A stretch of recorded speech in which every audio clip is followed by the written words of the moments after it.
Une semaine d'actualité politique nationale qui se décrypte sur ESAE Télévision. Mesdames et messieurs, bonjour. Merci de prendre une fois encore le rendez-vous de votre émission hebdomadaire Info Hebdo.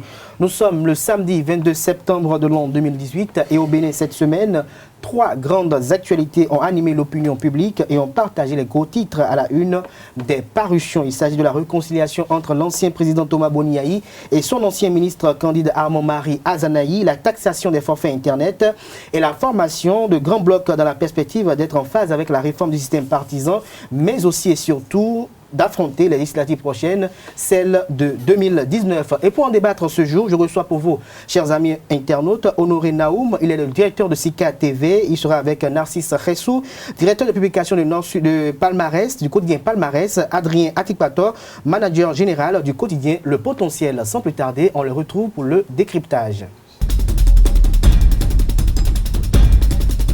Comme je l'annonçais à l'entame de cette émission, le décryptage se fera avec Honoré Naoum. Honoré Naoum, bonjour. Bonjour à vous et bonjour aux amis téléspectateurs. Merci d'avoir accepté notre invitation. Vous êtes face à Narcisse Khessou. Bonjour. Bonjour. Vous êtes le directeur de publication du quotidien Palmarès. Bonjour. Et comme troisième invité ce jour, nous avons Adrien Atikpator. Bonjour. Bonjour Albert, bonjour chers amis téléspectateurs. Merci d'avoir accepté notre invitation. Vous êtes le manager général du quotidien Le Potentiel. Alors, Honoré Naoum, vous avez suivi l'actualité politique nationale cette semaine, l'évolution de l'animation de la vie politique nationale. Vous avez suivi cette conférence, ce point de presse qui a été donné par un certain comité qui s'inscrit dans la dynamique de vouloir réconcilier l'ancien président Thomas Boniaï et son ancien ministre Candide Armand-Marie Azanaï. Alors, comment appréciez-vous cela ? En termes d'appréciation, je peux prendre la préoccupation à 3 niveaux. Sur le plan moral, quand vous prenez sur le plan moral, on est en mesure de vous dire que c'est indécent. C'est indécent, une réconciliation du genre. Et quand vous prenez maintenant sur une autre dimension, et ça je parle bien entendu de la société, on peut également vous dire que c'est l'ordre normal des choses et c'est ce qui devrait se produire. Et quand je parle en même temps de la société, je parle également sur le plan divin. Sur le plan divin, la réconciliation est une bonne chose. Et c'est ce que d'ailleurs chaque être humain sur la terre souhaite. Donc, sur le plan spirituel, je peux dire que c'est ce qui est souhaitable. Mais maintenant, sur le plan politique, c'est ce qui est normal. Si vous voulez ainsi, c'est ce qui est normal sur le plan politique, parce qu'il y a certains qui le disent clairement, il n'y a pas de soustraction, il n'y a pas de diffusion en politique, il n'y a que des additions et des multiplications. Donc, retrouver du jour au lendemain une main serrée ou 2 mains serrées et une main de Azanaï et une autre du président Boniaï, je pense quand même que ça ne devrait pas étonner plus d'un, parce que nous sommes purement sur le plan politique. Parce qu'il y a une élection à venir, ou je dirais les élections législatives. Les groupes sont en phase de reconstitution et donc comme les gens sont en phase de reconstitution, c'est possible donc d'imaginer toutes sortes de stratégies et je pense quand même que cette réconciliation s'inscrit vraiment dans ce cadre purement politique. Réconciliation purement politique, c'est normal selon Honoré Naoum. Narcisse Khessou, est-ce que vous êtes d'avis? Oui, je suis d'avis. Et sous nos cieux ici, on a tellement déjà vu la chose, ce n'est pas pour la première fois ça se produit. On a connu un maître Adrien Humbedi se rendre chez le président Soglo dans ce pays, à l'orée des élections, pour aller présenter ses excuses publiques de ne l'avoir pas soutenu à une certaine époque. Et c'est là même que ça fait tic. Son soutien, c'est son soutien. Mais ici, on parle des intrigues qui a eu lieu entre 2 personnalités. Et ce qu'il faut apprécier dans la démarche, c'est que les organisateurs ou les personnes en jeu ou les partis en jeu n'ont pas voulu traiter le peuple béninois de con. On aurait pu assister, on serait là un matin, on voit les 2 personnes ensemble autour d'une table, bien, au cours d'une sortie médiatique ou une activité politique, on aurait pu constater, commencer par décrier, critiquer la chose. Mais ils ont pris le soin de nous montrer que ce qui avait lieu n'était pas agréable. C'est la lecture que je fais de ce point de presse. Ce qui avait lieu n'était pas du tout bien.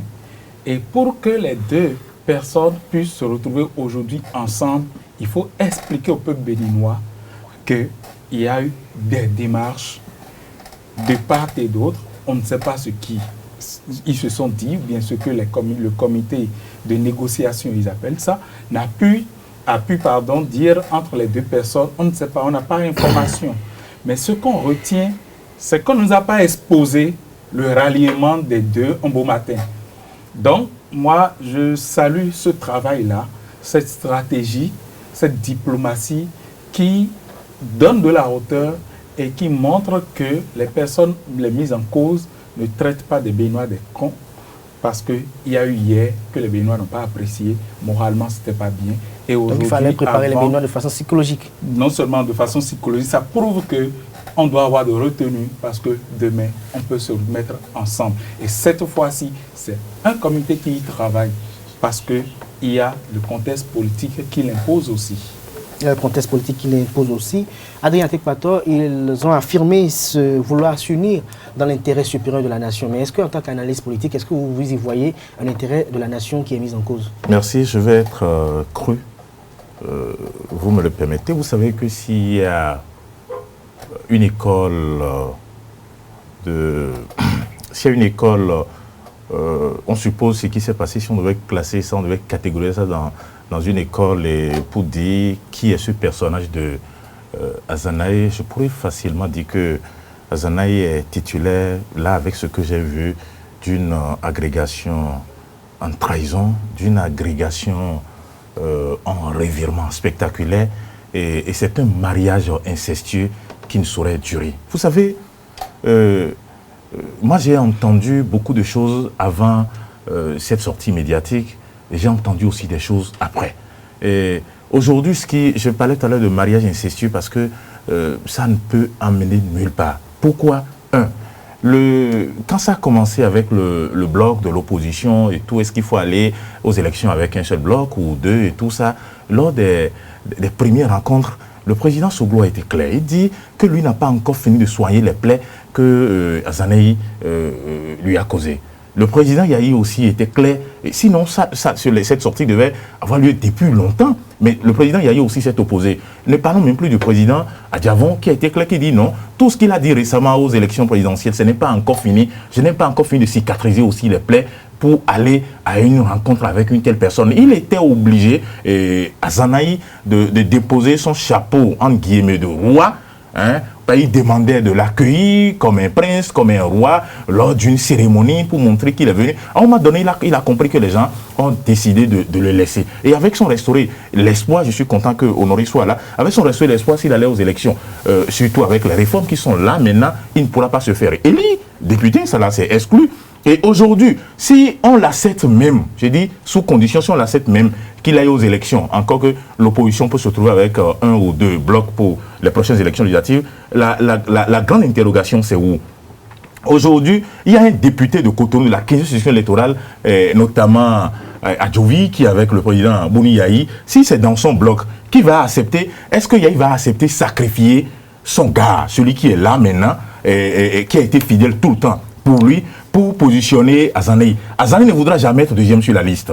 La première des questions. L'autre chose aussi qui est là, si je trouvais sur un bloc où c'est avec les Soglo et tout ça là, tout ce qu'il a créé à la RB, vous rappelez de ça encore? Est-ce que c'est Rosine Soglo qui va accepter, lui concéder la première place? Non. Il ne voudra pas aussi être deuxième sur la liste. C'est pour ça que je parlais d'une relation incestueuse. C'est un mariage qui est sans lendemain. Meilleur, étant donné que tout le monde connaît aujourd'hui Azanaï, lorsqu'il est avec vous aujourd'hui, soyez sûr qu'il va vous abandonner demain. Et dans le lot des hommes politiques béninois, en tout cas, depuis les démocratiques, il n'y a pas quelqu'un qui a fait autant de revirements que Azanaï. Rappelez-vous que déjà avec les Soglo qui lui ont permis de siéger pour la toute première fois à l'Assemblée nationale, il les a quittés dans les conditions que vous connaissez. À l'Assemblée nationale, il a vitriolé les Soglo. Et mieux aujourd'hui, on a la preuve que c'est quelqu'un qui ment beaucoup parce qu'il a été condamné par le tribunal pour diffamation contre les Soglo. Je ne sais pas si vous vous rappelez de ça encore. Il a été condamné un peu avant qu'il n'aille au gouvernement. Et lors de cette condamnation, on l'a obligé à verser, je crois, un peu plus de 10 millions au Soglo pour diffamation. Je précise très bien, pour diffamation.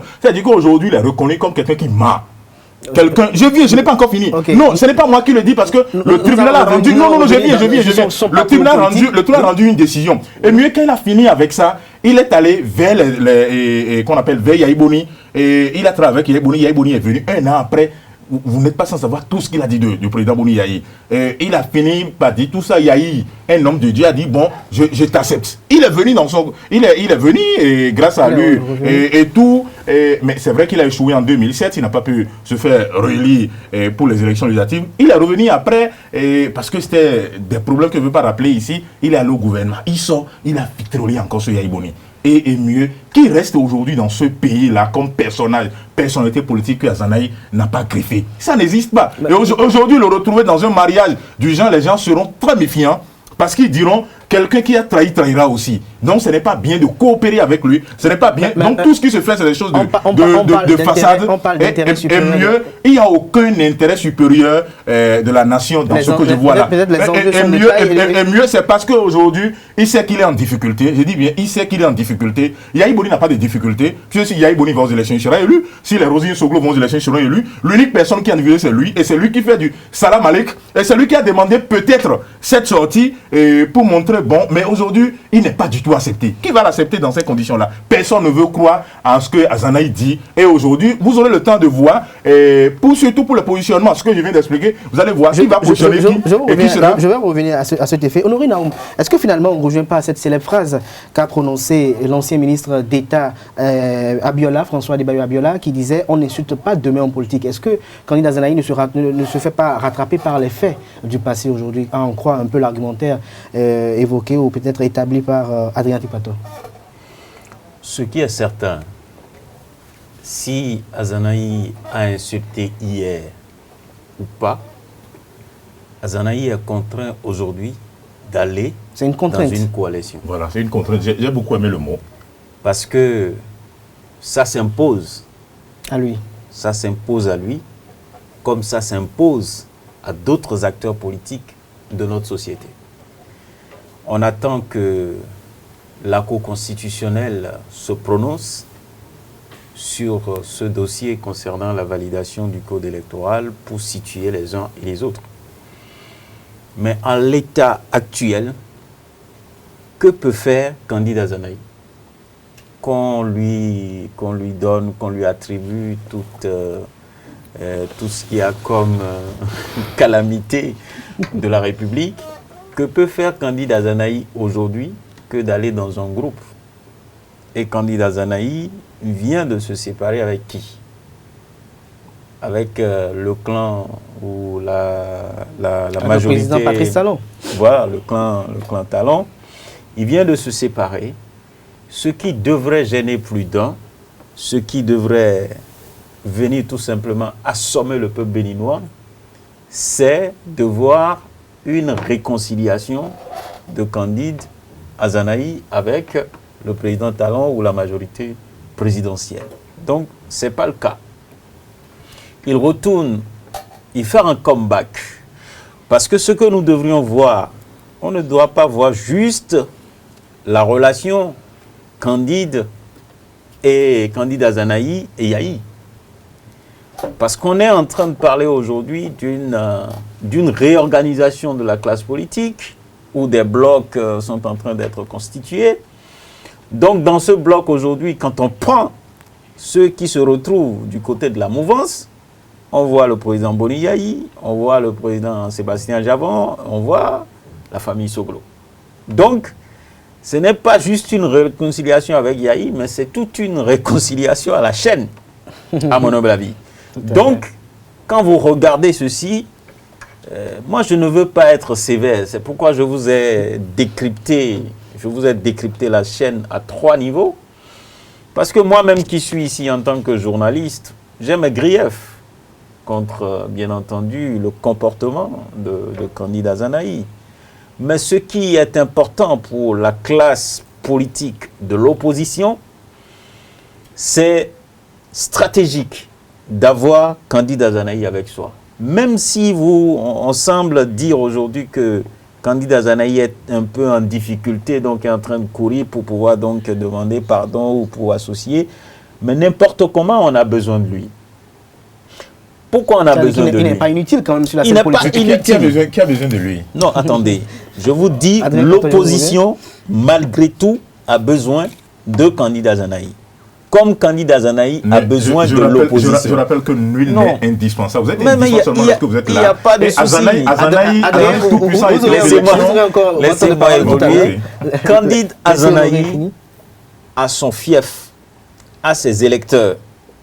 Quel que soit ce que vous allez dire de candidat Zanaï, il y a certains qui systématiquement le voient sur une liste, iront voter. Et je peux vous assurer d'une chose, ce travail-là, ce n'est pas un travail d'aujourd'hui. C'est un travail élaboré par candidat Zanaï depuis des années. Il a son groupe, il a ses soutiens et il a ses militants qui sont accrochés à restaurer l'espoir. Pourquoi? Pour la capacité de l'homme à prendre la parole au moment difficile. Si vous vous rappelez très bien, la première personne qui est venue aider les acteurs politiques de notre pays à leur permettre d'afficher, d'affronter et surtout d'afficher leur appartenance à la vision de Patrice Talon, c'est d'abord candidat Zanaï.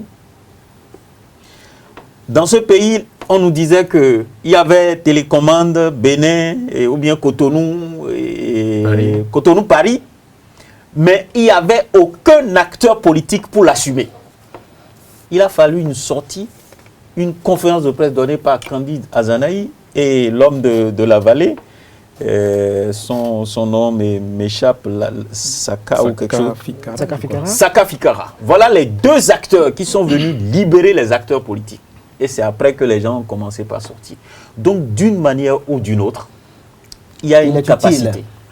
Mais, ce qui est encore plus grave, c'est que Candide Azanaï vient fraîchement d'un marigot. Le marigot de la rupture. Ça fait plus d'un an. Hein? Non, c'est fraîchement. Un an là, c'est fraîchement, je vous dis. Et ce n'est pas dans nouveau. Il a non, attendez, dans ce marigot-là, en 2006, en 2007, il a abandonné. Je refuse pas. Je dis, dans ce marigot-là, il a des informations. Et comme il a des informations, c'est des cartouches qui seront utilisées en période électorale. Donc les acteurs politiques se tiennent. Ne parlons pas pour dire que, bon, pour moi, Candide Azanaï n'est pas un moins que rien. Candide Azanaï n'est pas un moins que rien, Narcisse Ressou, c'est la palissade d'ailleurs. Mais est-ce qu'au fond, au niveau des populations, est-ce que son inconstance ne va pas jouer contre lui ces temps-ci en période électorale? Vous savez, aujourd'hui, ceux qui ont perdu le soutien de Candide Azanaï veulent plutôt surfer sur une certaine inconstance de Candide Azanaï.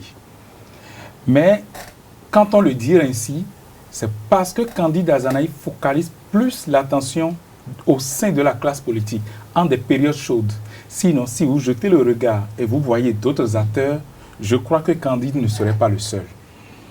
Et quand on parle d'intrigue, des gens qui se sont dites des choses, et des personnes qui se sont dit des choses hier et qui, au fil du temps, se sont remises ensemble, il y en a plusieurs. Donc, Candide Azanaï aujourd'hui n'est pas l'exception. Et quand on prend encore le cas Candide Azanaï, on dit Soglo, Yahi, Talon. Aujourd'hui, puisque le président Talon est toujours là. Donc, alors qu'on a un environnement politique qui vacille, au regard même des députés à l'Assemblée, des députés qui sont faits avec Yahi, qui ont dit s'il se couche à gauche, il faut aller à gauche, mais qui aujourd'hui sont pas avec parce qu'ils ne sont pas des cas. Donc, c'est simplement parce que Candide Azanaï focalise beaucoup plus l'attention, c'est-à-dire il se démarque et il draine de l'attention en période chaude. Et c'est ça qui gêne à ce qu'on veuille aujourd'hui surfer sur une certaine inconstance politique qui, en réalité, n'est pas, comment dirais-je, n'est pas spécifique à Azanaï, c'est connu des Béninois, des hommes politiques béninois. Mais peut-être on estime, si je vais vous poser cette question, c'est que la plupart des Béninois ou des acteurs politiques estiment qu'il a l'habitude de lâcher les gens quand ça va mal. Mais attention, au contraire, il faut comprendre et croire même que c'est une question de fidélité. Parce que positionner... à quoi? C'est là où j'en viens. Positionner candidat Azanaï en 2011, tête de l'ICFCBE, ce n'est pas du ressort de candidat Azanaï seul. C'est plutôt Patrice Talon. C'est une imposition de Patrice Talon. Simplement parce que c'est Talon qui a mené candidat Azanaï chez l'FCBE, l'a imposé. Et si le torchon a brûlé entre Yahi et Talon, Candide s'est replié sur son ami. Contrairement à Boni Yahi, ce qu'on aurait dit. Par exemple, le cas que nous avons vu avec Sébastien Diavon, qui a fait nommer des ministres dans le gouvernement.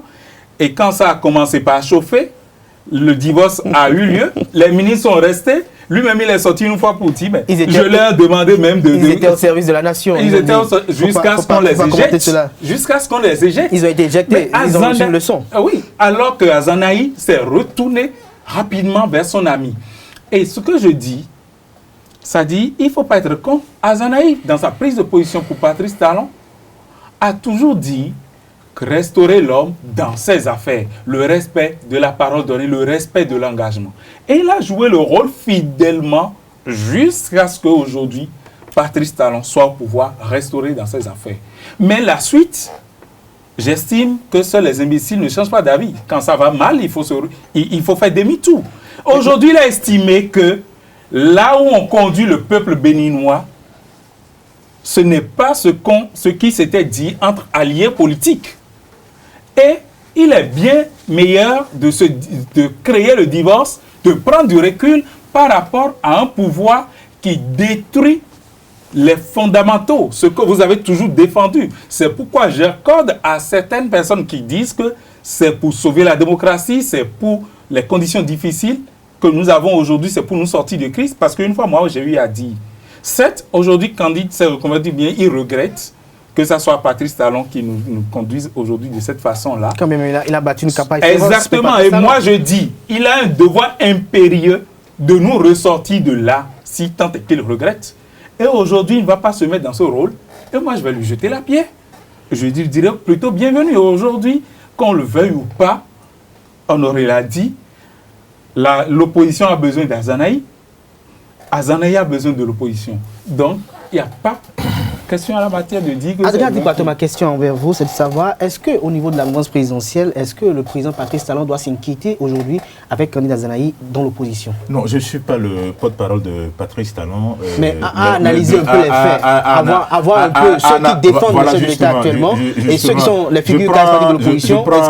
Je prends la chute de Narcisse et je prends une partie de ce que Honoré a dit pour faire cette analyse-là. Vous savez, si je dois supposer,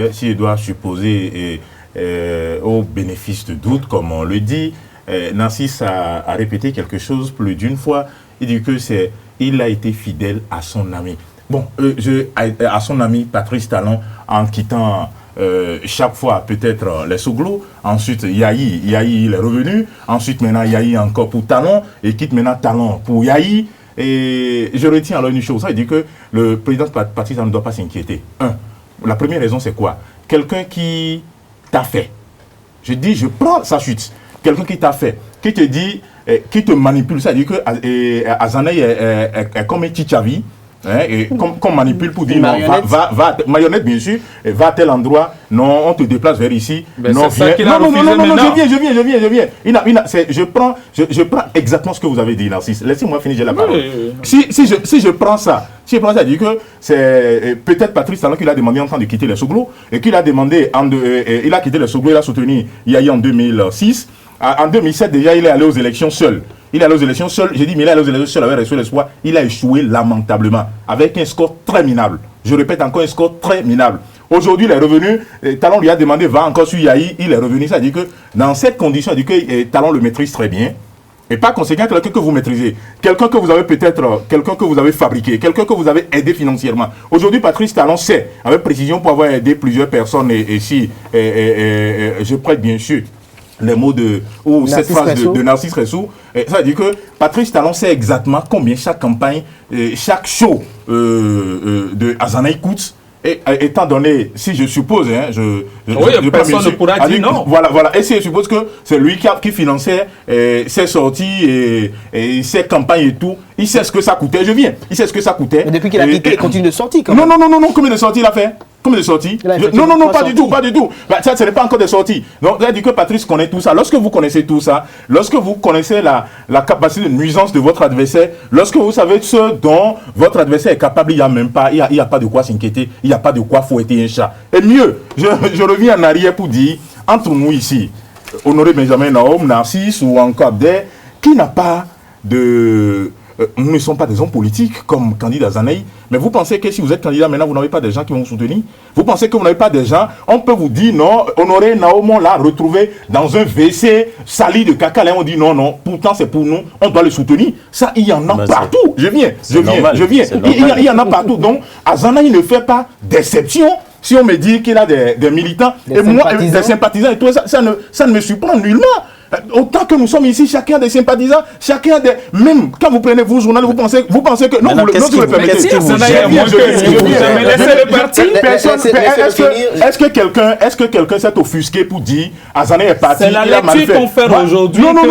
Moi je dis ceci. Mon analyse, peut-être que vous m'avez pas suivi. Je dis Azanaï se retrouver avec Yahi Boni ou avec le bloc de l'opposition, c'est un mariage incestueux. C'est Azanaï même qui a dit, non, je viens. C'est Azanaï qui a même dit, il n'y a pas d'événement. Il n'y a pas de quoi fouetter ça, comme je le dis. Azanaï a dit ceci. Quand Adjamon était candidat, il dit, Adjamon était le plan B de Yahi. Aujourd'hui, lui, il est le plan B de qui? Peut-être encore de talent. Ça veut dire quoi? Les gens doivent se méfier vraiment de lui. Quelqu'un qui est versatile. Quelqu'un qui est versatile comme ça. Et si vous prenez de 90 à ce jour, comme il cite le nom d'un seul homme politique, qui de 2006, non, je viens, à 91, il a soutenu quelqu'un d'autre. Après, vers la fin de Adrien Humbedi, il n'en avait pas beaucoup à chercher. Non, Humbedi n'a pas fait ça. Le président Humbedi n'a pas fait ça.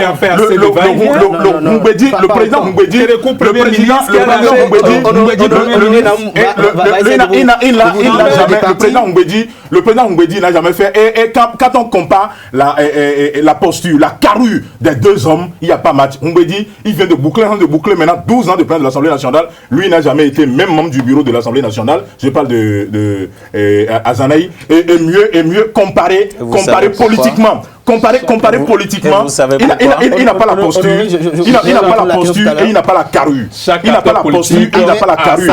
On ne peut pas comparer Humbedi. Non, vous allez me permettre, tout à l'heure je vais lui arracher la parole aussi quand il est dans le décor, parce qu'il ne fait que m'arracher la parole alors que je vais lui retourner tout à l'heure ça. Non, aujourd'hui c'est un non-événement. Et Azanaï dans l'opposition, je répète que c'est un mariage incestueux sans lendemain meilleur parce que il va trahir encore ce groupe-là. Il va se retrouver, soyez sûr, si éventuellement, il dit, et ça va être un miracle des miraculeux, si éventuellement il était tête de liste ici.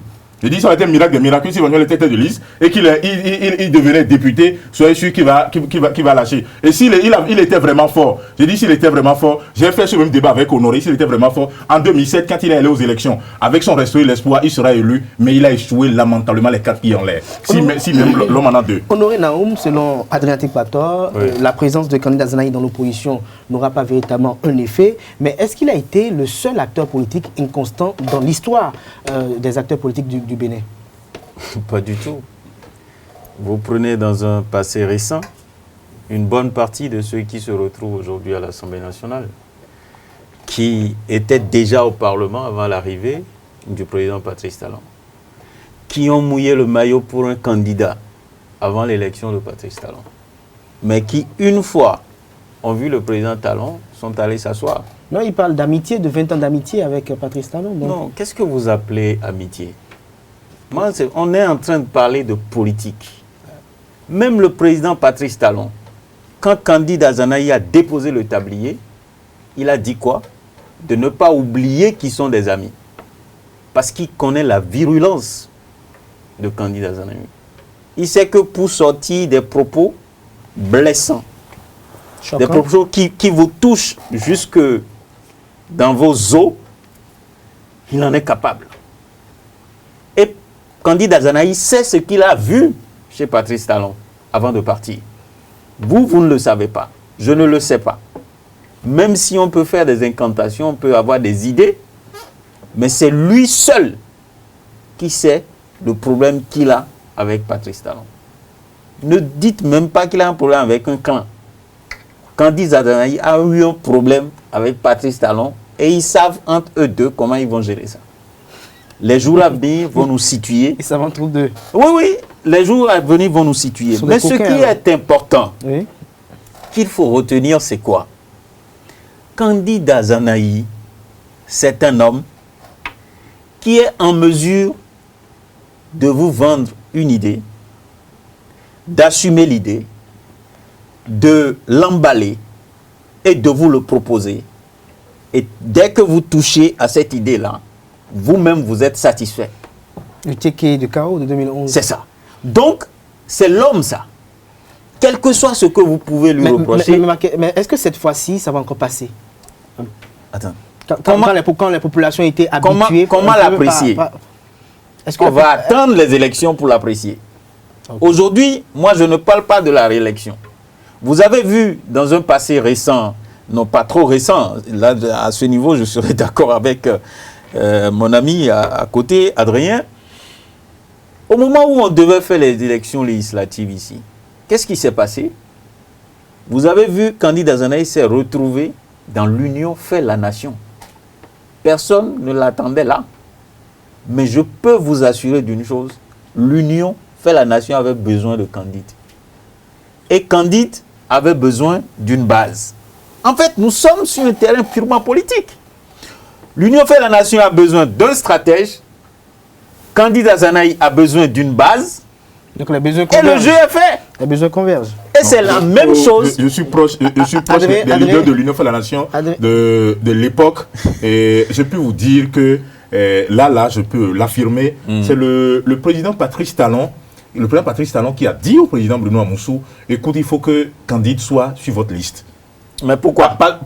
S'il allait aux élections, s'il allait aux élections seul, s'il allait aux élections seul, il fallait leur demander pourquoi. S'il allait aux élections seul, je viens d'abord, s'il allait aux élections seul, avec restaurer l'espoir, ça va être la même catastrophe. Mais pourquoi vous ne voyez pas l'autre côté? D'accord. Non, Adrien, j'ai l'impression qu'Adrien ne me suit pas. Non, vous ne me suivez pas bien. Je vous ai dit,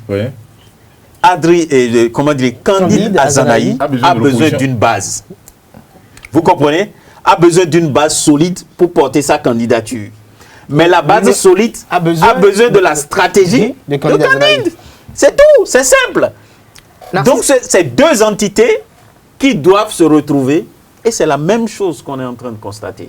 Et chaque fois, quand vous voyez vraiment Candide Azanaï, c'est dans cette posture-là, il faut toujours le retrouver en tant qu'opposant. Au moins à ce niveau, il y a une constance. Merci. Il y a une constance chez Candide Azanaï. Je vous dis, quand vous le voyez, et comment dirais-je, pas stable, il se retrouve où? Dans l'opposition. Chaque fois, quand il pose son acte, il se retrouve dans le côté et aux côtés des faibles.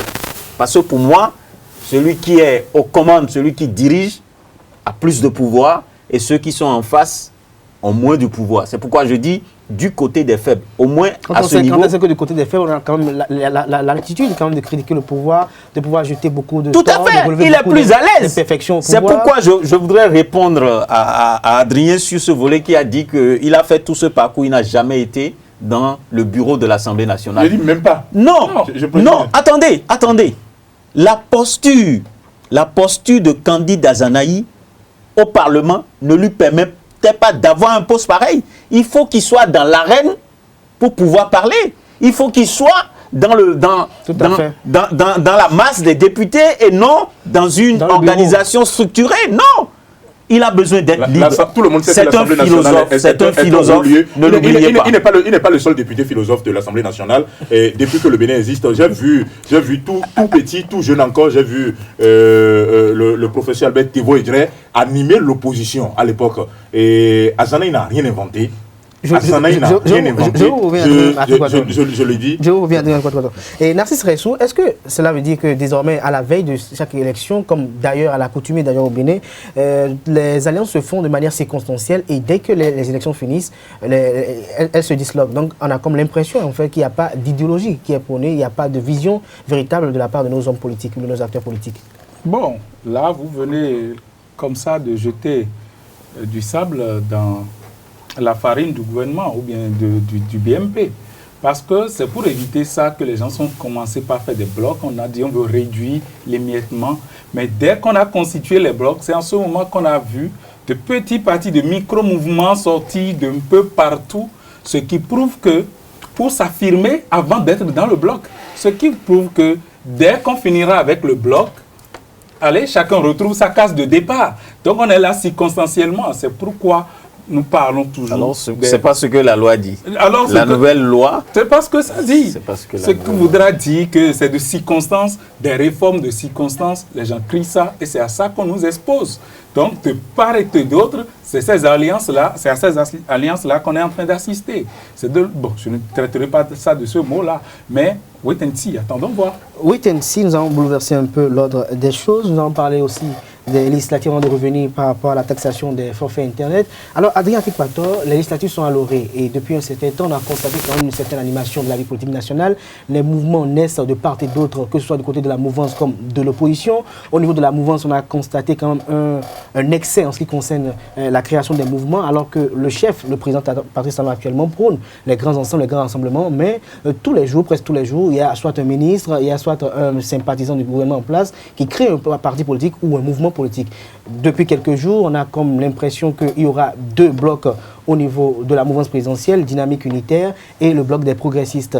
Mais on apprend également encore depuis quelques jours qu'il y en a qui ne commencent pas à partir parce qu'ils sentiraient des conflits d'intérêts et des crises de leadership. Alors, en tant qu'analyste, qu'est-ce que vous avez quand même à répondre à tout cela? Non, je ne sais pas. Moi, est-ce que, comme me rafraîchisse la mémoire, je ne pense pas que quelqu'un ait créé, quelqu'un a créé un mouvement après le vote de loi sur le système partisan à l'Assemblée nationale. Je ne sais plus. Le dernier acte en date pour le pouvoir, c'est Koupaki qui est revenu avec... Il y a eu un mouvement à Porte-Nouveau. Il y a eu Mathis Alidja. À Porte-Nouveau. D'autres, hein.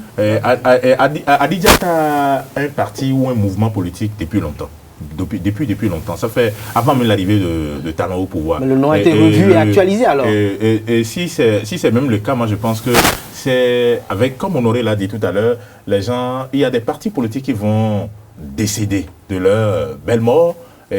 Parce que le système tel que c'est voté, la loi qui est en place là maintenant, si vous n'appartenez pas à un groupe, ça va être très difficile. Pas encore validé par la Cour. Non, je sais. Et pourquoi même si on peut le savoir? Non. Je ne suis pas le porte-parole de la Cour. Je ne suis pas le porte-parole de la mouvance présidentielle.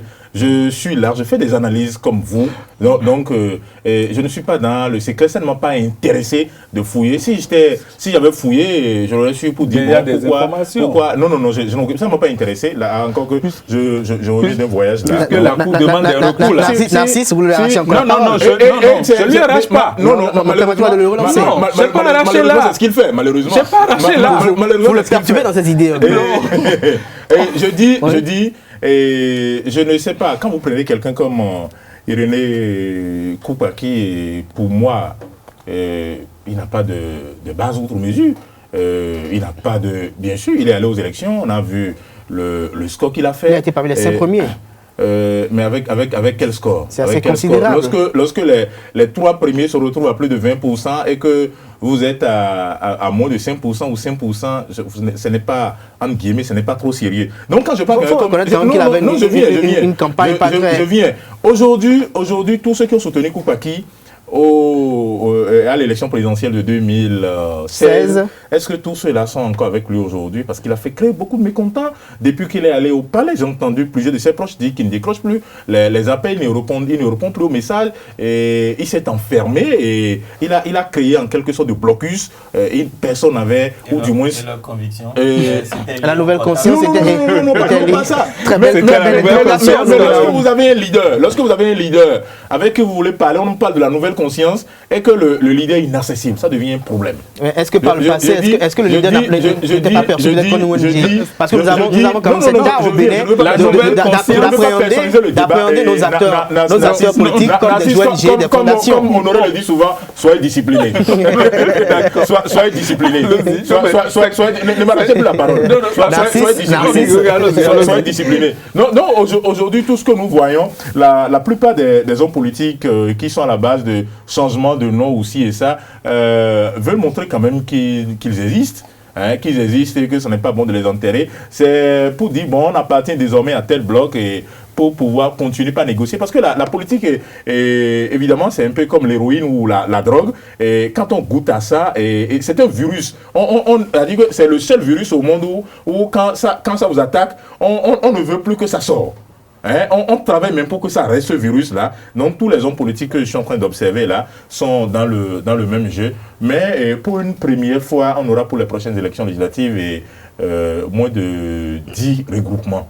Moins de 10, ça va permettre aux électeurs que nous sommes de facilement choisir. Au lieu de retrouver 25, 30 logos ou même 40, ici, je suis sûr qu'on aura moins de 10. Parce que moins de 5 même, pourquoi pas? Moins de 5, pourquoi pas? Non, disons moins de 10. On peut se retrouver, on peut même aller à 5. On peut se retrouver à 5. Il y a deux de côté de la mouvance, l'opposition aussi peut trouver aussi 2. Donc disons moins de 5. Moins de 5.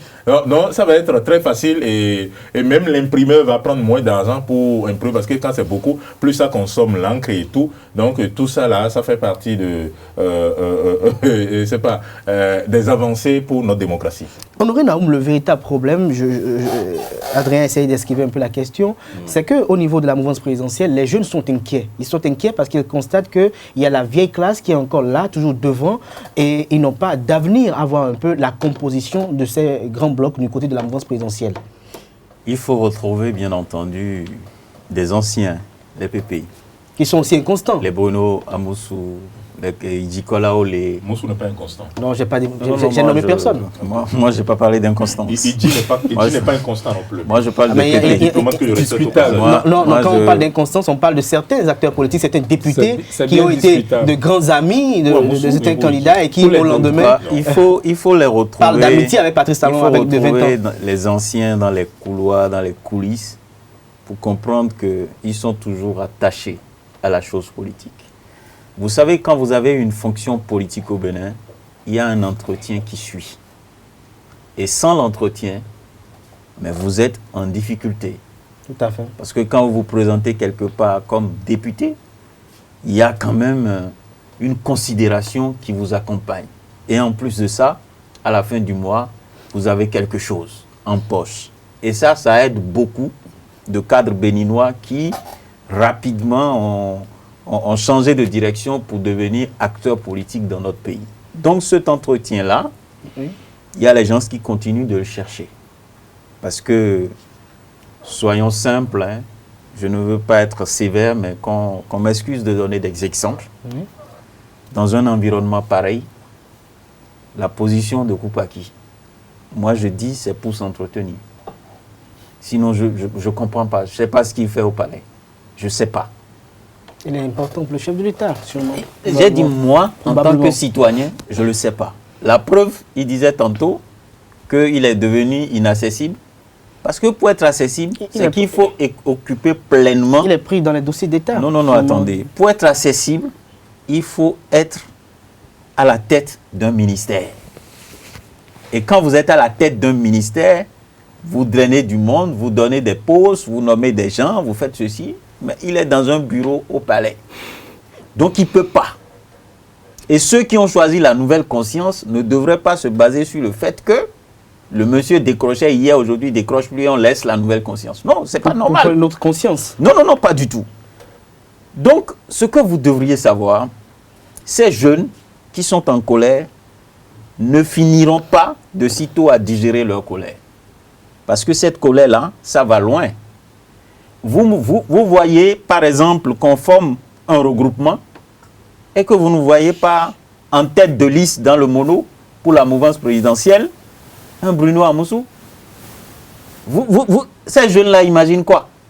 Ils n'ont qu'à se préparer pour créer une liste des jeunes Mais un bloc des jeunes et aller chercher l'argent pour. Donc, en attendant, bien entendu, la décision qui sera prise au niveau de la Cour constitutionnelle, parce que je suis dubitatif.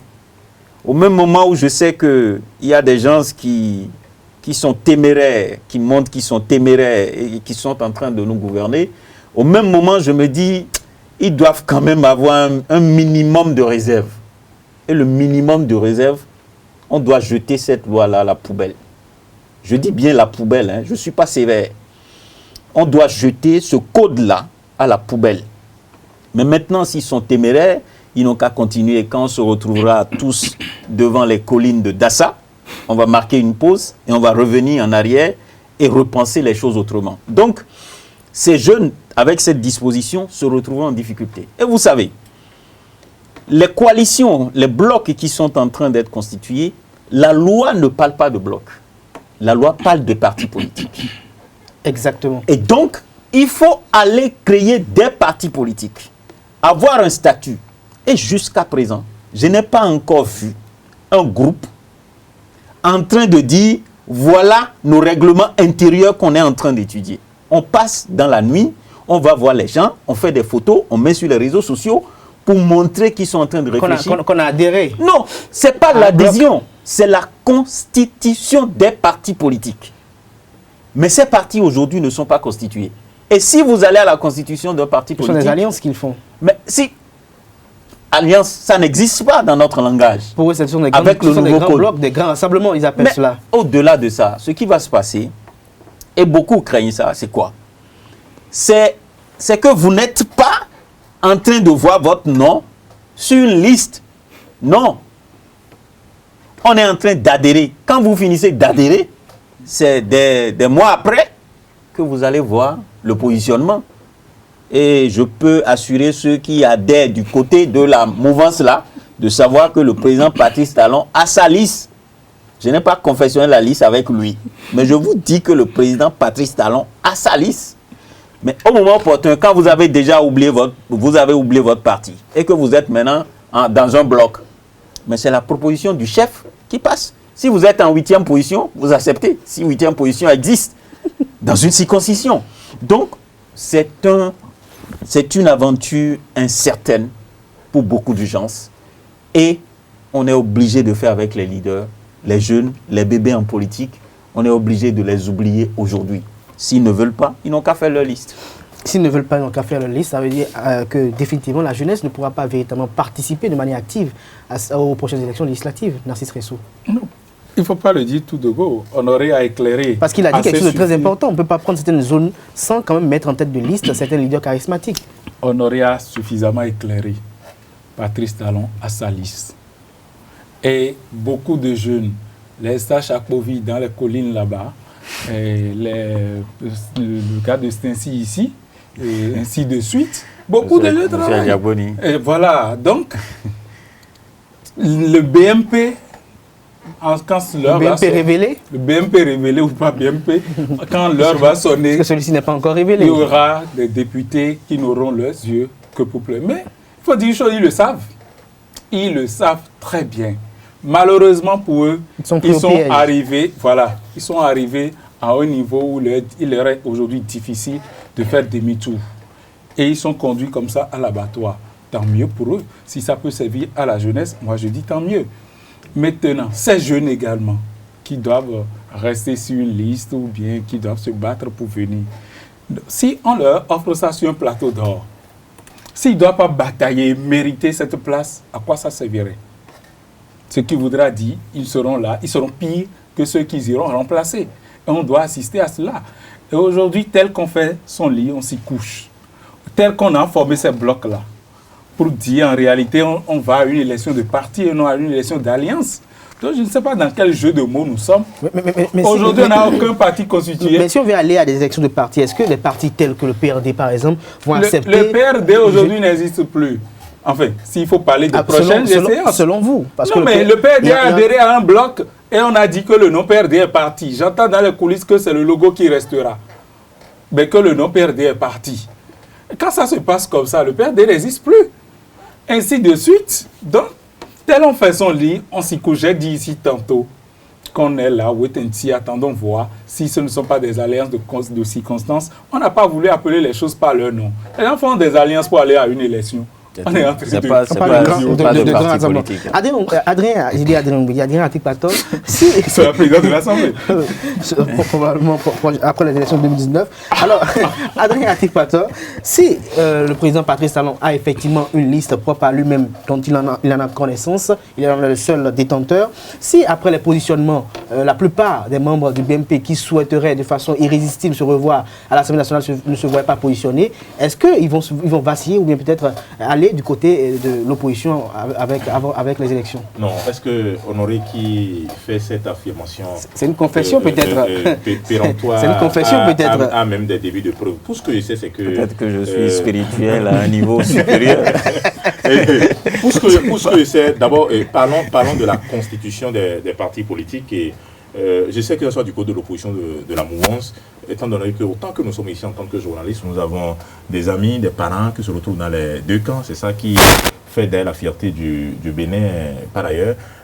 Moi j'ai entendu, j'ai échangé, même pas plus que ce matin, avec des parents, des amis, députés, et les gens continuent de prendre les dossiers des gens. Enfin, il faut fournir des pièces, notamment cas d'identité, certificat de nationalité, attestation de résidence et tout. Les gens, c'est-à-dire qu'elle soit du côté de l'opposition de la mouvance, je ne vais pas avancer des noms ici. Donc ce travail se fait. Et il faut finir d'abord ce travail, surtout que, je dis bien surtout qu'il a été désormais demandé d'avoir au minimum, je crois, 10 ou 15 personnes dans chaque commune, par parti politique.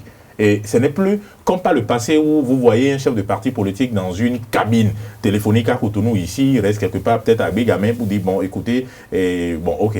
Avant on avait demandé 6 par département. Donc c'est facile de trouver, et c'était les anciens départements, c'est facile de trouver 6 fois 6, ça va être 36 et on envoie la liste au ministère de l'Intérieur. Vous voyez parfois la liste, je veux pas, il y a quelqu'un qui est allé aux élections présidentielles, je ne veux pas le nommer ici, qui a un parti politique et les membres du bureau tournent autour de, ils sont en tout pour tout 6.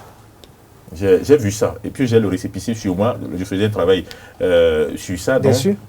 Donc, quand vous voyez tout ça, c'était même carrément une honte pour notre pays. Donc, actuellement, le travail se fait, qu'elle soit du côté de l'opposition ou de la mouvance, ils sont en train de le faire. Et vous allez voir, même qu'elle soit la mouvance ou l'opposition, jusqu'à là où nous sommes, encore qu'au niveau, rien n'est su encore des deux camps. Est-ce qu'au niveau de la mouvance, ils vont respecter les consignes du chef de l'État en allant aux élections avec 2 listes? Personne ne sait encore. Du côté de l'opposition, personne ne sait encore si c'est avec 2 ou 3 ou 1 qu'ils iront aux élections. Donc, chaque camp est en train de reconstituer les choses maintenant. Et on peut, puis la loi dit, il suffit seulement qu'on aille aux élections avec un parti politique. Ce bloc, quand je prends par exemple bloc progressiste ou coalition de la défense pour la défense, CDD et tout, on peut dire ça va être à 1 mois des élections, encore on a encore quelques mois devant nous, ça va être à 1 mois des élections, on dit bon voilà le parti politique qui est créé. Donc un travail se fait, un travail sérieux, règlement intérieur, statut et tout ça. Et sérieux à cause des enjeux. À cause des enjeux. Donc et maintenant... c'est un travail peut-être opportuniste. Non, oui, justement. C'est le code qui l'exige aussi, entre autres, c'est le code qui l'exige. Et si on doit tenir, si on doit rester au code, on peut finir les élections. Les gens pourront dire, bon, ok, moi j'ai créé mon parti, mais une chose est sûre, nous sommes, à moins qu'on retouche, si la Cour constitutionnelle valide la loi qui est votée là, ça va être très difficile, les micro-partis vont disparaître. Et soyons sûrs, si le PRD, par exemple, s'entête et va aux élections seules, ça va être difficile pour le PRD de regrouper les 10%. Si le PSD s'entête et va aux élections, difficile de retrouver les 10%. Si les FCB seuls vont aux élections, difficile aussi de retrouver les 10%. Mais quand vous voyez un peu la configuration de la classe politique, le parti FCB est comme le seul parti politique qui quand même est un peu en phase. Parce qu'on a comme l'impression que le BMP a voté un code pour les FCB, parce que quand on voit un peu sur le terrain, FCB est quand même encore actif, au-delà de tout. Je n'ai jamais dit que les FCB ne sont pas actifs. Je n'ai jamais dit ça. Encore que quand vous prenez par exemple les FCB devenir parti politique, oui justement, devenir parti politique, un travail a été fait. Ils ont eu un récépissé provisoire. Mais après le vote de la loi, parce que cela a été fait avant le vote de la loi sur le code, ils sont en train de chercher encore. Là, maintenant, ils sont en train de demander aux militants d'envoyer les pièces. Je sais de quoi. Je parle pour se mettre en conformité avec la nouvelle loi. Non, je dis, le travail qui se fait actuellement, quand vous prenez USL, les FCBE et tout, si éventuellement on s'attendait pour les 2 blocs, ça va être USL avec d'autres formations politiques et FCBE avec d'autres personnes qui vont s'ajouter et aller aux élections. Et mieux encore, c'est qu'au niveau du parti politique, pas la coalition, parti politique FCBE, il y a plusieurs partis politiques qui au début ont adhéré à la naissance d'un parti politique, mais aujourd'hui qui y sont soustraits. Il y a quelqu'un qui a déposé son dossier hier seulement. Un chef de parti politique qui a déposé son dossier hier seulement, parce que j'étais avec le ministère de l'Intérieur, qui a déposé son dossier pour dire non, que lui n'appartient plus au FCBE. Peut-être que dans les jours à venir, ça va faire... Maintenant, par rapport aux jeunes, Honoré a dit quelque chose de très pertinent. Et les jeunes, ceux qui soient sur la liste de l'opposition de la mouvance, il y aura forcément des jeunes. Il y aura obligatoirement des jeunes. Si vous prenez aujourd'hui ceux qui entourent le président Patrice Talon, il n'y a pas que des vieux. C'est vrai qu'il y a des vieux. Quand on prend les gens comme à Moussou, Idi Kolaolé et tout ça là, c'est des personnes âgées qui ont, autant que nous sommes ici, que ce soit à Moussou, Idi, ils ont des enfants plus âgés que nous. Des vrais renards. Exactement. Mais maintenant, au même moment aussi, il y a des jeunes qui les entourent. Et le président Patrice Talon, je ne sais pas, dans les coulisses, j'ai appris beaucoup de choses et que je ne vais pas dévoiler ici. Mais c'est qu'il y aura... Vous serez surpris, il y aura beaucoup de jeunes, par exemple, sur la liste de la mouvance, et même aussi du côté de l'opposition aussi. Mais si, c'est quoi? C'est de ça que dit effectivement. Une liste, par exemple. Vous avez rejoint sa confession. Non. Vous avez rejoint sa confession. Puisque si le chef d'État a beaucoup plus de jeunes, et quand on sait que le BMP n'est pas composé de jeunes. Soyez sûr d'une chose. Le président Patrice Talon, lors des rencontres qui ont eu lieu jusque-là, puis les députés ont révélé cela. Qu'est-ce qui a été dit premièrement? Les députés qui sont là actuellement, qui le soutiennent, seront tous positionnés. Ah bon? Bien sûr, le chef de l'État l'a dit. Il dit tous les députés qui sont avec lui actuellement, ils seront tous positionnés. Avant que le PRD n'entre dans, qu'on appelle ça, dans dynamique unitaire, il a été dit de là-bas, parce qu'il y a d'autres problèmes là-bas. Le PRD, il y a certains députés que le PRD, le président Mbedi, ne veut plus positionner. Sous prétexte que ces députés sont un peu récalcitrants. Vous savez aussi qu'avec le nouveau code, il n'y a pas de manipulation de liste. Bien sûr, je sais ça. Je sais exactement. Non, je sais tout ça. Et ça, c'est les députés qui ont insisté parce que par le passé, on dépose des listes et on change, on dépose, on change. Et ça a créé assez de problèmes par le passé. Lorsque la liste est confectionnée, c'est signé par tout le monde, on dépose, on sait que c'est la liste définitive, il n'y a plus à toucher après. Donc il y aura des jeunes à l'Assemblée nationale, ça, soyez rassurés. Mais je dis, il n'y aura pas que de vieux au Parlement, que ce soit du côté de l'opposition de la mouvance. Au niveau des deux cas, on a besoin aussi des personnes âgées pour les éclairer. Pour encadrer les jeunes. Un vieux assis voit mieux qu'un jeune debout. Alors, Honoré Naoum, tout à l'heure, vous avez effectué un sévère réquisitoire envers ce code électoral. On a comme l'impression que l'histoire se répète chaque fois à la veille d'une élection, que ce soit législative ou présidentielle. Il y a cette revue ou cette relecture du code électoral. Souvent, on nous parle de toilettage du code électoral. Et quand on voit un peu certaines dispositions qui sont incluses dans ce code électoral, on a comme l'impression, sans être constitutionnaliste, qu'il y a des aspects qui ne sont pas conformes à la constitution actuelle. Alors, la question que se pose la plupart des acteurs béninois, la plupart des citoyens béninois, c'est de savoir, est-ce que, après les échecs répétitifs de révision de la constitution, est-ce qu'on n'est pas en train de réviser de manière détachée la constitution du Bénin? Ça, c'est clair. Il faut juste ouvrir les yeux grandement et ouvrir aussi les oreilles pour savoir que c'est une machine qui travaille. L'équipe est là. Hein. Je ne veux pas nommer l'équipe, mais l'équipe est là. L'équipe qui fait ce travail est là. Oui. Mais certaines voix qui affirment cela également dédouanent le président Patrice Talon et mettent au banc des accusés les députés du BMP qui, dans leur volonté manifeste et irrésistible de vouloir servir le chef, parfois arrivent à en faire de trop. Vous n'avez pas vu la fois passée, ils se sont engueulés entre eux au Parlement. Ils se sont engueulés lorsqu'on a commencé par parler du budget de l'Assemblée nationale. Non, mais ils se sont engueulés. C'est humain. Oui, c'est ça. Ça arrive dans les rapports humains. C'est une nécessité. Quand ça se passe comme ça, c'est humain. Les autres là, c'est pas humain. C'est inhumain. Je n'ai jamais dit ça. Non, mais s'engueuler, je crois que c'est le député Roulé. C'est le député Roulé qui a craché. Non, il faut utiliser les mots appropriés. Qui a craché.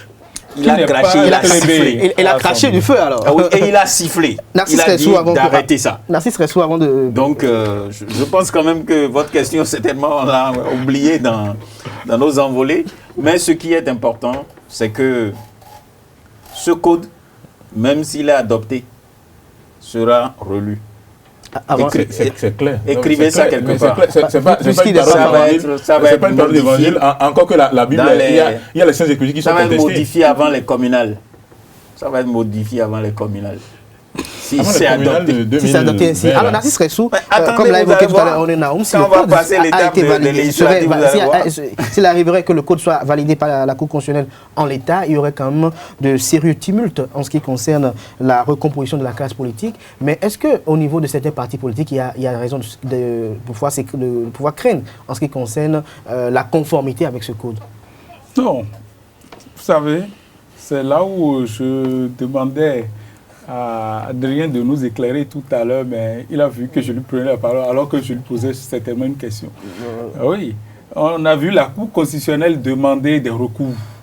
La Cour constitutionnelle il n'a pas demandé, la Cour a dit d'éventuels recours. D'éventuels. Oui, ça veut dire la Cour est en attente dans un communiqué. La Cour est en attente de recours. Pour pouvoir toucher au code, on ne sait pas. Pour pouvoir renvoyer le code, on ne sait pas. Mais je crois que c'est des signes, c'est des signes qui montrent qu'en fait, ceux qui ont préparé cette sauce, eux-mêmes s'inquiètent. Ceux qui ont préparé cette sauce, eux-mêmes s'inquiètent. Oui, la sauce du code. Quand vous observez aujourd'hui, au niveau de l'opposition, vous voyez déjà une zone facilité à mettre les pions, à prendre les dispositions par rapport à ce qu'on leur impose. Alors, mais ceux qui leur imposent cette difficulté-là, eux-mêmes, ils ne s'en sortent pas.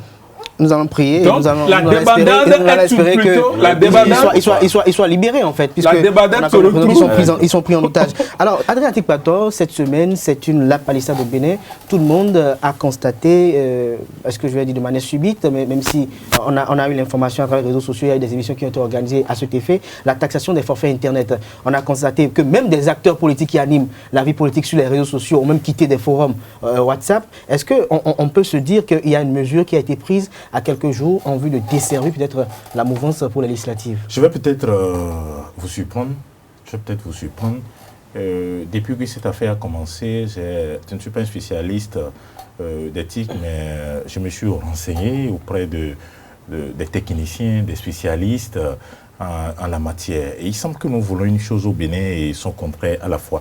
Je vais vous expliquer exactement ce qui se passe. Vous savez qu'en 2000, je vais vous donner des chiffres. En 2000, chaque réseau GSM, notamment les deux groupes les plus puissants, Move et MTN, en 2015, quand on a créé AppSuicep, sur les communications, les groupes GSM versaient systématiquement 3%. Sur les 3%, c'est réparti, il y a 1% pour AppSuicep, 1% pour ARCEP et 1% pour ABE, l'agence de pour l'environnement.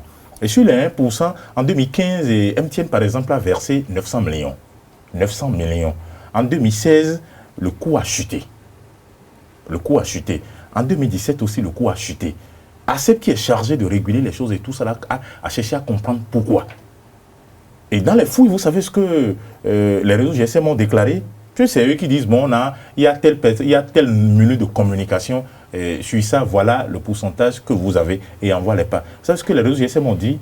Simplement, les gens ont décidé désormais de communiquer. Lorsque les gens, par exemple, WhatsApp, ils préfèrent communiquer via WhatsApp, donc la voix, les communications nationaux, où ils font ils envoient des audio messages. Des audio messages. Donc, je viens. Oui, donc, en envoyant ça comme ça, systématiquement, les recettes pour ces structures ont chuté.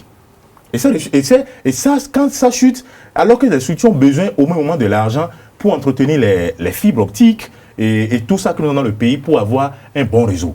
D'accord? Et partant de ça, les gens ont dit, mais qu'est-ce qu'il faut faire? C'est eux qui ont fait la proposition depuis l'année passée, les structures depuis l'année passée, alors qu'au même moment, il y a ce qu'on appelle les OTT, et au même moment, quand on fait même des audios, voix, messages, on fait les appels WhatsApp et tout, les réseaux GSM au Bénin ici sont tenus de verser de l'argent, des dividendes aux pays qui sont détenteurs de tout ça. Je parle des OTT, c'est un thème technique un peu, je ne sais pas si les gens vont comprendre. Ils sont tenus de verser à ces structures. Ces structures payent des impôts pour le pays. Parce que ce n'est pas partie du Bénin ici. Ces structures paient des impôts pour le pays. Et n'oublions pas aussi que les offres que les GSM ont pratiquées jusque-là, c'est des tarifs promotionnels. D'accord? Pour ceux qui ont commencé par utiliser, c'est ça par exemple, qu'aujourd'hui, on a eu cette hausse drastique, en fait. je viens. Et le gouvernement dit désormais, très rapidement, nous sommes presque à la fin. désormais, ce qu'il faut faire, les communications, voix, c'est-à-dire que via WhatsApp, Messenger, où on fait les appels pour échapper, parce qu'en le faisant, MTN, les réseaux ici, n'arrivent plus à avoir de l'argent pour verser dans les caisses de l'État. Ce qu'il faut faire, il vaut mieux taxer ça. Et c'est en demandant ça que les réseaux GSM ont dit non. Pour avoir les sous, désormais, il faut aussi compléter les sous. Je ne dis pas que c'est bon d'augmenter les sous, mais c'est la raison de cette taxation. Mais c'est la raison. Et au même moment, si on doit enrichir les autres, et nous-mêmes s'appauvrir, ce n'est pas bon. Il vaut mieux. Et ce qui est pratiqué là maintenant, j'ai échangé avec un responsable, pas des moindres, d'un réseau GSM, qui m'a dit, c'est de façon provisoire, ils vont revenir en cas des offres promotionnelles. Parce que nous sommes dans un milieu concurrentiel, et vous allez voir dans les jours à venir. Alors, Honoré Naoum, est-ce que ça ne paraît pas un peu bizarre qu'à l'ère de la rupture, quand on sait que le président Patrice Talon, dès sa prise de fonction, a milité pour que Internet soit plus accessible et plus gratuit aux populations béninoises, et que lui-même, à travers un décret, décide de hausser également encore cette tarification au niveau des forfaits Internet et bien d'autres choses. Ce n'est pas lui. Mais c'est à travers son ministre, on peut dire que c'est lui. Puisque le ministre ne peut pas... Ce n'est pas exactement ça. Le gouvernement a décidé désormais... Mais le gouvernement qui est le patron du gouvernement. Non, c'est lui. Mais c'est lui qui endosse toutes les responsabilités. Le prix, c'est pas... Je pense que le Béninois va toujours jeter le tort. Quand vous partez dans la rue de Cotonou, du Bénin et bien d'autres contrées, c'est Patrice Talon qui est coupable de cette hausse. Partons d'une chose. Il n'y a aucune réforme financière comme celle-là qui ne soit approuvée d'abord par le... Tout est inscrit dans le budget des finances et il faut que ça passe d'abord par l'Assemblée nationale. Vous êtes sûr que ça a pris par le budget passé? Prenez le budget, vous allez voir. Honoré Naoum, vous avez la parole. Non, je pense que sur cette question-là, il faut aller calmement. Parce que j'ai entendu des explications venant de Adrien qui me dépassent. Et c'est pourquoi je vais aller très calmement. Première chose, les réseaux GSM. Il y a un investissement lourd qu'on fait au départ. Et sur des années, on fait l'amortissement. Quand vous allez dans les pays développés, vous allez voir à l'intérieur, les frais de consommation sont carrément à zéro, quoi. Pour ne pas dire 0, quelque chose. Gratuit. Dès que vous faites vos abonnements et tout, c'est l'appel intérieur ne coûte pratiquement rien du tout. Et quand vous appelez l'extérieur? C'est quand vous appelez l'extérieur que vous êtes vraiment surtassé et autres. Donc les réseaux GSM ont pris du temps pour investir. C'est vrai qu'il y a de nouvelles technologies aujourd'hui qu'il faut acheter. Ils vont continuer donc à investir dans ces domaines-là. Quand on vous dit que les réseaux GSM perdent de l'argent par la voix, parce que les gens ne font pas plus... les réseaux GSM gagnent de l'argent. Mais l'État paie. L'État paie. Okay. Mais l'État paie. Parce que c'est sûr. Puisqu'il gagne toujours sur Internet. Justement, c'est sur la communication par voix. Mais quand on communication par Internet, il gagne toujours. Non. Les réseaux GSM gagnent, mais l'État ne gagne plus. On va essayer d'écouter. Mais l'État ne gagne plus. C'est la nuance, quoi. Les réseaux GSM gagnent, mais l'État ne gagne plus. Ok, Honoré. Je suis dans une explication. Je vous dis, sur les appels vocaux qu'on avait l'habitude au démarrage du GSM dans notre pays, c'est à ce niveau que les réseaux GSM sont en train de perdre de l'argent. Parce que même ma tante au village peut faire aujourd'hui WhatsApp, appeler ou bien déposer d'avoir et quelqu'un d'autre répond. Donc, beaucoup plus, les gens ont abandonné le service traditionnel. Et là-dessus, il y a des coûts. Mais quand vous faites WhatsApp, vous devriez nécessairement acheter cette capacité Internet. Tout à fait. Donc, à ce niveau-là, les opérateurs continuent toujours de gagner. Pourquoi l'État, connaissant bien entendu le chiffre d'affaires des réseaux GSM, parce qu'on ne peut pas dévoiler les appels vocaux, les chiffres d'affaires des appels vocaux, et voiler les chiffres, le chiffre d'affaires au niveau de l'Internet. C'est un service, ça doit avoir de traçabilité. quand moi j'achète ma capacité Internet, je paye. Et en retour, l'État applique ses taxes, ses impôts et tout sur le chiffre d'affaires réalisé par le réseau GSM. Qu'est-ce qui va pousser un gouvernement pour dire qu'à partir de maintenant là, parce que vous me critiquez, je vais imposer... C'est une blague du ministre de l'économie. Non, attendez. Même si parfois on peut dire qu'il y a des choses... La première... Lui, il est financier, il n'est pas spécialiste. Je dis la première expression sortie de la bouche de quelqu'un, du ministre de l'économie et des finances. c'est ce qui est dans son ventre qu'il vous sort, premièrement. Et c'est ça qui le fait mal. Il faut le dire. Parce qu'aujourd'hui... Le ministre des Finances, moi, laissez-moi évoluer. Banalisons. Pourquoi vous voulez que je banalise? C'est son avis. Moi, je ne banalise pas. Il peut être parce que divergent du vote. en voulant prendre la décision, n'ont pas banalisé. C'est parce qu'aujourd'hui, les gens vont dans les archives. Ils sortent des propos du chef de l'État, ses promesses, ce qu'il a envie de faire de la gouvernance à la tête de ce pays, qu'on sorte ces choses-là aujourd'hui, qu'on bombarde sur les réseaux sociaux, et ça passe partout, ça les dérange dans leur gouvernance. Mais ils oublient aussi que ça les dessert, parce qu'on ne peut plus communiquer aussi pour le gouvernement à travers les réseaux sociaux, quand on sait que tout aussi se fait aussi par les réseaux sociaux. Ils veulent communiquer quoi? Sur quoi, oui. C'est ça le problème. On a la plupart des notes de service, des décrets, mais qu'est-ce que vous à travers les réseaux sociaux. C'est pas ça qui bouffe. C'est les vidéos. C'est les vidéos qui posent problème. Mais on a des vidéos du chef de l'État aussi sur les réseaux sociaux. Mais ce que je vous dis, c'est ceci. Vous dites qu'il faut communiquer. Pour communiquer, là, on communique autour de quelque chose. Non, le gouvernement ne fait rien pour communiquer autour. Ça, c'est un autre débat. Ça m'intéresse. Ça, c'est un autre débat. Vous voulez qu'on fasse un plateau sur ça? Bien sûr, si vous voulez. Si vous voulez. Attendez, si on dit aujourd'hui, je donne un exemple simple. Si on prend juste un dossier, on prend le dossier asphaltage. Si on décide, on dit, bloquons les réseaux sociaux pour parler d'asphaltage. Tous ceux qui communiquent pour le pouvoir vont disparaître des réseaux sociaux. Comment? C'est votre avis. Mais vous avez quoi? Narcisse Ressou. Vous avez aujourd'hui quoi quand si on prend le dossier asphaltage? Je crois que nous n'allons pas... Vous n'aurez que des critiques. Non, je est-ce que les actions du gouvernement... Est-ce que les actions du gouvernement seulement...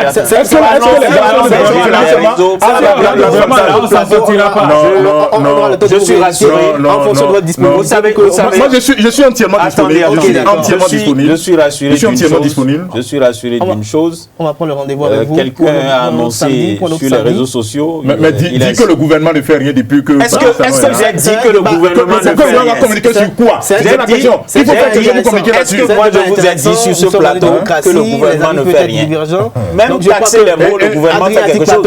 Honoré Naoum vont se retrouver sur ce plateau. Ça m'intéresse. Il faut vite l'organiser. Il me laisse faire le débat.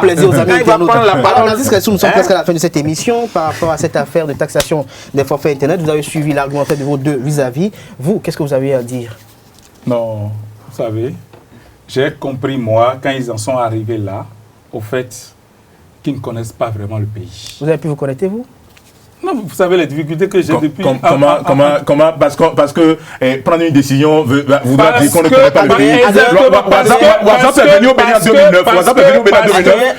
WhatsApp est venu au Bénin en 2009. Vous voyez réellement les besoins des jeunes. Si vous voyez réellement comment... Attends, le besoin des jeunes, c'est quoi? Le besoin des jeunes, c'est se connecter. Non, je dis aujourd'hui. Les gens préfèrent l'emploi. Comme on aurait chef d'entreprise, simplement parce que le gouvernement est dérangé des critiques des vidéos, simplement parce que le gouvernement est dérangé. Non, mais pas les vidéos, pas les archives. Dire que les réseaux GSM ont augmenté un prix et que ça voudra dire que le gouvernement maîtrise tout le pays. dit... Non, mais je n'ai pas dit maîtrise. Je n'ai pas dit maîtrise. Mais quoi, c'est quoi? Narcisse Ressou, C'est quoi alors? Avant de prendre le pouvoir, Oui. si dans les argumentaires, Oui. le chef de l'État dit reconnaître... Non, vous avez dit quoi? Vous avez dit quoi? C'est ça qui Je m'intéresse. dis Oui. que- S'ils en arrivent là, S'ils ça en arrivent vous a là, dit que... moi Adrien j'ai Atikpato, compris Adrien que Atikpato, non, ceux-ci, pas trop contrairement à politique ceux qu'ils ont question. dit qu'ils connaissent bien le pays, ne Mais connaissent justement, pas. mais nous disons la même Et chose. s'ils le connaissent, Non, ils ce n'est sauront pas- non, aujourd'hui, ils sauront réellement que on ne peut arracher aujourd'hui à l'état où on est, on ne peut casser l'Internet par rapport à la jeunesse. Parce qu'aujourd'hui, Non, quand c'est l'Internet, c'est la jeunesse. Attention, Quand ça, c'est l'Internet, c'est la mais jeunesse. ceux-là qui ont voulu connecter toutes les universités, Je ne sais pas. ceux-là qui ont voulu mettre la connexion dans toutes les communes, Je ne sais pas s'il y a en 95. ceux-là qui ont... Vous savez ce que moi j'ai dit? Oui. J'ai dit on doit supprimer le ministère de l'économie numérique. Bon, On est arrivé là, c'est votre avis. aujourd'hui, avec cette décision, Le ministère de la communication ne s'occupe pas que de l'Internet. Le ministère de la communication ne s'occupe pas que de l'Internet. Retenez ça. Aujourd'hui, le ministère de la communication, aujourd'hui, l'économie numérique,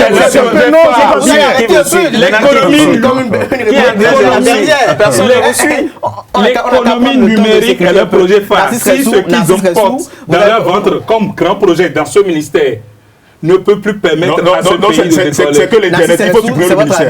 Parce que le ministère s'occupe de l'Internet. C'est seulement, ils ont joué. Bravo, Et puis, le chef de l'État a voulu rendre l'Internet à moindre coût, très accessible. C'est ça qu'il a fait. L'Internet, aujourd'hui, est moins cher aux citoyens béninois. Narcisse, bon, je peux y aller maintenant, je peux conclure. Merci à vous, Narcisse Ressou. Merci à Adrien Atikpato. C'était aussi l'esprit du débat. C'était aussi l'esprit du contradictoire. Merci également à Honoré Naoum. Je rappelle que vous êtes le directeur de SICA TV. Narcisse Ressou, directeur de publication du quotidien Palmarès. Et Adrien Atikpato, manager général du quotidien Le Potentiel. C'était Info Hebdo de ce jour. Merci pour l'attention, chers amis internautes. Le rendez-vous est pris pour le samedi prochain pour un autre numéro avec d'autres confrères, peut-être les mêmes. D'ici là, portez-vous bien et passez un agréable week-end en compagnie de nos programmes sur les www.ezaetv.com. Bon week-end à toutes et à tous.